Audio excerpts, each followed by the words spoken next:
नमस्कार, आप देख रहे हैं एबीएस न्यूज नेटवर्क। इस वक्त हम बिहार के जमुई जिला में मौजूद, हमारे साथ राजनीतिक विशेषज्ञ आशीष नारायण जी हैं। इनसे काफ़ी कुछ जानेंगे आज। जैसे 2 अक्टूबर को, जैसे आप पूरा बिहार में जानते हैं कि प्रशांत किशोर अपना पार्टी को गठन किए हैं और बिहार के जो दारूबंदी शराबबंदी को लेकर इतना विवाद चल रहा है और बिहार में जंगल राज, एक तरफ बीजेपी राज, ऐसे ऐसे मुद्दों पे इनसे बात करेंगे और जानेंगे कि आखिरकार बिहार का क्या सच्चाई है। आखिर में जातिवाद पे वोट होता है, विकास पे वोट होता है, क्या समीकरण है और प्रशांत किशोर क्या समीकरण लेके आए हैं। ये राजनीतिक विशेषज्ञ हैं, ये भली बातें जानते हैं, तो आइए इन्हीं से जानते हैं। तो सबसे पहले सर, मेरा चैनल में आपका स्वागत है।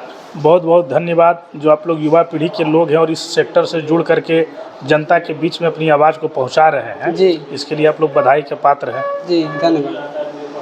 सबसे पहले मेरा सवाल है सर कि आप हाल ही में देखें कि 2 अक्टूबर को जहाँ गांधी जयंती था, वहाँ प्रशांत किशोर अपना परचम लहराएं 1 करोड़ सदस्यता के साथ मतलब पार्टी को खड़ा किए और उनका मुद्दा मुख्य मुद्दा है, जैसे इतना 35 साल ये लोग बैकवर्ड के नाम पे, डरा के, जंगल राज के नाम पर, जाति के नाम पर राज किए और बिहार का कहीं ना कहीं विकास रुका है। तो प्रशांत किशोर अच्छे व्यक्ति को, पढ़े लिखे व्यक्ति को, सभी समाज के लोग दावा करते हैं कि सभी समाज के एक पढ़े लिखे व्यक्ति को लाएंगे और बिहार का विकास में योगदान देंगे, जहाँ की विधायिका भी जनता चुनेगी, सांसद भी जनता चुनेगी। तो इस प्रशांत किशोर का पार्टी को और प्रशांत किशोर जो बोल रहे हैं कैसे, किस नज़रिए से आप देखते हैं उसको? जैसे देखिए, सबसे तो पहले बात अभी का जो वर्तमान राजनीतिक हालात है पूरे भारत और बिहार का भी जी, तो जो नेता लोग हैं बोलने वाले जी, तब तक उसको हम अच्छा और ख़राब नहीं कह सकते हैं जी, जब तक उसके हाथ में सत्ता नहीं मिल जाए। जी, क्योंकि चुनाव जीतने के लिए सभी लोग अच्छे अच्छे वादों को करते हैं जी,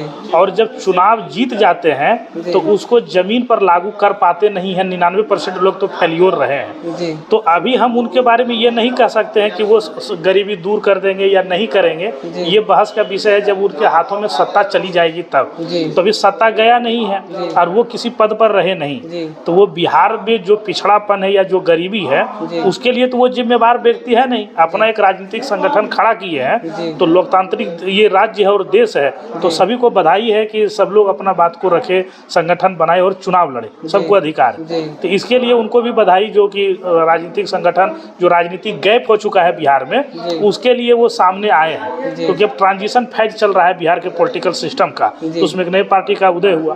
अब दूसरी बात रहा कि जो वो बोल रहे हैं और 35 साल के शासन पर वो आरोप लगा रहे हैं, तो देखिए बिहार में जब तक झारखंड रहा तो बिहार के अंदर मिला जुला व्यवस्था था जो बिहार था। जैसे हम लोग अभी बोलते हैं कि यहाँ पे रोजगार का साधन नहीं है, तो जब झारखंड था तो झारखंड के अंदर टाटा आता है जिसको जमशेदपुर के नाम से भी जानते हैं, बोकारो, धनबाद, झरिया वगैरह जो भी है पूरे झारखंड के इलाकों का अगर जोड़ लीजिए तो कई जगह माइनिंग सेक्टर था, जिसके कारण कई लोगों को इंडस्ट्रियल सेक्टर में जॉब मिला, नौकरी मिला, तरह तरह से लाभान्वित डायरेक्ट और इनडायरेक्ट रूप में हुआ। तो वो उस समय का बिहार था। अब आइए, जब बिहार का बंटवारा 2000 ईस्वी में हो गया तो जो वर्तमान का बिहार है, वर्तमान बिहार में माइनिंग रिसोर्स नहीं है, रॉ मटेरियल्स नहीं है, तो इंडस्ट्रियल डेवलपमेंट उस सेक्टर में जो वर्तमान के सरकार है जिस चीज़ों का किया जाना था उस चीज़ में करने में दोनों सरकारें असफल रही है। चाहे वो राष्ट्रीय जनता दल का सरकार हो या जनता दल यूनाइटेड का सरकार हो या जिनके हाथ में भी सत्ता रही, क्योंकि सभी लोग सत्ता के भागीदार रहे। जितने भी बिहार में पार्टी है सभी पक्ष और विपक्ष में रह चुके हैं। अब इस कंडीशन में जैसे देखिएगा कि आज बिहार में एथेनॉल प्लांट खोलने का एक हवा बन रहा है, तो ये चीज़ें आज से 20 साल पहले भी किया जा सकता था। यहाँ मक्का का उत्पादन होता है। अब एक तरफ ले लीजिए, इधर पशुपति पारस जी फूड प्रोसेसिंग मिनिस्टर रह चुके थे और अभी उस कुर्सी पर बैठे हुए हैं। चिराग जी जमुई से 10 साल सांसद रहे और वर्तमान में हाजीपुर है। हाँ, अब देखिए कि फूड प्रोसेसिंग यूनिट पर हम अभी आज आपको बोल रहे हैं, जब 2029 में कार्यकाल पूरा खत्म हो जाएगा इनका, चिराग जी का, तब फिर आप अगर रहिएगा तो हमसे बात कीजिएगा। पूरे बिहार में अगर 5 फैक्ट्री भी बैठा दे तो बहुत बड़ा बात हो जाएगा। तो जो राजनीतिक पैटर्न है बिहार में उससे सभी जनता लोग ऊब चुकी है। तो नए लोग जो राजनीति में संघर्ष कर रहे थे 10 साल, 15 साल, 20 साल से, उनको किसी न किसी तरीका से चुनाव लड़ने का मौका नहीं मिल रहा था। तो अभी प्रशांत किशोर जी के साथ अधिकतर लोग 90% लोग वैसे ही लोग हैं जिनको किसी न किसी पार्टी में मौका नहीं मिल रहा था या राजनीतिक हाशिए पर चले गए थे। तो उनको लगा कि एक नया विचार आ रहा है, जनता उसको एक्सेप्ट करेगी और हम लोग पुराने चेहरे हैं तो हमको टिकट मिल जाएगा वहाँ पे। तो अभी फ़िलहाल वैसे ही लोगों का जमावड़ा है। दूसरा बात, वो जब 35 साल के शासन पर आरोप लगाते हैं जी, तो उनको 35 साल में किस किस नियम के तहत बिहार फेल हुआ, उनको इस बात पर भी बहस रखना चाहिए। क्योंकि जब नए लोग हैं और आप बोल रहे हैं कि हम शिक्षित लोगों का पार्टी बनाए हैं, तो शिक्षित, जब एक तरफ मान लिए कि हम लोग मूर्ख लोग का पार्टी था, लेकिन जब वो शिक्षित है तो शिक्षित लोगों के पार्टी में तो इस बात को बहस होना चाहिए कि बिहार का गरीबी दूर कैसे होगा, बिहार में इंडस्ट्रियल सेक्टर का डेवलपमेंट कैसे होगा, बिहार के युवाओं का जो डेवलपमेंट है हर तरीके से, मेंटल फिजिकल, उसका क्या तरीका होगा, क्या लॉजिक होगा, क्या आइडिया है उनके पास, इन सभी बातों पर वो बहस नहीं करते। दूसरा बात, एक बात वो बोल रहे हैं कि शराबबंदी को हम लागू कर देंगे, ये किसी भी तरीका से शराबबंदी जो बिहार में वर्तमान में है वो सही है, लेकिन उसका तरीका कुछ न कुछ गलत है। प्रशासन लचर व्यवस्था में है जिसका कि हम लोग उसका मजाक उड़ाते हैं शराबबंदी का। लेकिन जो मध्यम वर्गीय और गरीब वर्गीय के लोग हैं, ये अपने घर परिवार में प्रत्येक दिन झगड़ा करते रहते थे। अगर न्यूट्रल कंडीशन से देखिएगा तब, अगर इसको राजनीतिक चश्मा से देखिएगा तो इस पर 1000 आरोप लगा सकते हैं, लेकिन न्यूट्रल कंडीशन में वही लोग सबसे ज़्यादा शिकार थे। तो कम से कम डरे सहमे तो वो लोग नियंत्रित वे में है। ऐसा नहीं है कि शराब नहीं मिलता, शराब घर घर मिल रहा है, होम डिलीवरी हो रहा है। तो वो कानूनी जो तरीका है और उसमें जो लागू करने का प्रोसेस है उसमें थोड़ा ढीला है, फॉल्ट है, प्रशासन का लचरता है।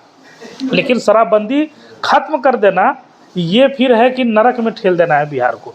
उससे शांति, सुरक्षा, महिलाओं पर अपराध, ये सब कमा है।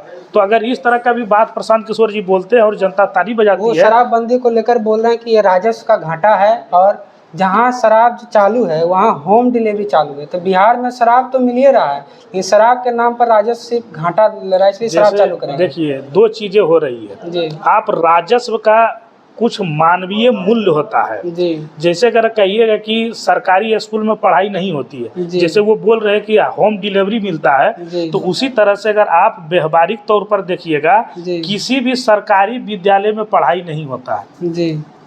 जितने भी पढ़े लिखे लोग हैं बिहार में अपने बच्चा को किसी को सरकारी स्कूल विद्यालय में नहीं भेजते हैं। तो प्रशांत किशोर जी तो कल ही बात भी बोलेंगे कि सरकारी स्कूल के टीचर को बहाल करने से राजस्व का घाटा हो रहा है, विद्यालय को तोड़ दिया जाना चाहिए। किसी भी कॉलेज में आप चले जाइए, क्लास कहीं नहीं होता पूरे बिहार के किसी गवर्नमेंट कॉलेज में, आप बोलिएगा पढ़ाई नहीं होता, कॉलेज बंद कर देना चाहिए। सर ये भी देख, हम रोकना चाहेंगे आपको, ये भी आप देख सकते हैं कि पहले से काफी सुधार हुआ है शिक्षा व्यवस्था में। जहाँ टीचर स्कूल जाते नहीं थे अब हाजिरी लगा जाता है। जैसे देखिए इस बार नया टीचर बहाल हुआ तो काफी कुछ सुधार हो रहा है। जैसे देखिए शिक्षा भतीजा फूफा फूफी तरीके से बहाली हुआ है। अब वो लोग उस स्कूल के प्रिंसिपल भी हैं, अब कुंडा मार करके बैठे हुए हैं, न पढ़ाते हैं और न पढ़ाई बढ़िया से जो व्यवस्था है MDM का वो चलने भी नहीं देते हैं। तो 90% शिक्षक उस तरह मेंटेलिटी के भी लोग हैं। अच्छा, आगामी जो चुनाव आने वाला है सर, आपसे जानना चाहते हैं ये समीकरण क्या हो, वाकई में प्रशांत किशोर विकल्प के तौर पर आपको दिख रहे हैं? जैसे देखिए वही अभी हम आपको बताया कि प्रशांत किशोर जी विकल्प के रूप में, हम अगर मान के चलिए किसी गांव के वरिष्ठ आदमी हैं, हमारे अंदर 200-400 वोट है, तो हमको लगता है कि हम चुनाव लड़ते हैं, हमको 200 वोट आ गया तो हम कहेंगे तो 200 वोट प्रशांत किशोर जी को चला जाएगा या भाजपा को चला जाएगा। प्रैक्टिकली अभी के दौर में ऐसा नहीं होता, क्योंकि वोट अब इंडिविजुअल तरीके से लोग टीवी और मीडिया के माध्यम से माहौल बनता है 2 साल 3 साल 4 साल में, उस आधार पर वोट मिलता है। तो अगर कुछ अच्छे लोगों को टिकट देंगे जिनका स्थानीय पकड़ है, जाति समीकरण अगर सेट कर गया तो हो सकता है कि कुछ सीट वो जीतने में भी सफल रह जाए। जहां ये चीज अगर सेट नहीं हो सकेगा तो वहां चुनाव भी नहीं जीत पाएंगे। ये बात होगा। वो समीकरण बैठा रहे कि हम नहीं चुनेंगे, जनता वहाँ की चुनेगी, और जनता मतलब जनता जब भी चुन के भेज रही है तो जनता जिताने का भी काम करेगी, ऐसा वो उनका। जैसे देखिए अगर वैसा उनका जो कहना है तो उस अनुसार से वो चल नहीं रहे हैं। दूसरा बात ये है कि अगर वैसा बात रहता तो आप बताइए कि प्रशांत किशोर के पार्टी में प्रशांत किशोर के अलावा कौन नेता है? जब वो जिस प्रक्रिया से बोल रहे हैं, अभी अध्यक्ष वो दलित समाज का घोषित कर दिया है। अगर वही बता रहे जैसे आज अभी जो लोग बोल रहे हैं कि अध्यक्ष दलित समाज को घोषित किया है, आप बताइए अध्यक्ष बनने के पहले उनको कौन जानता था?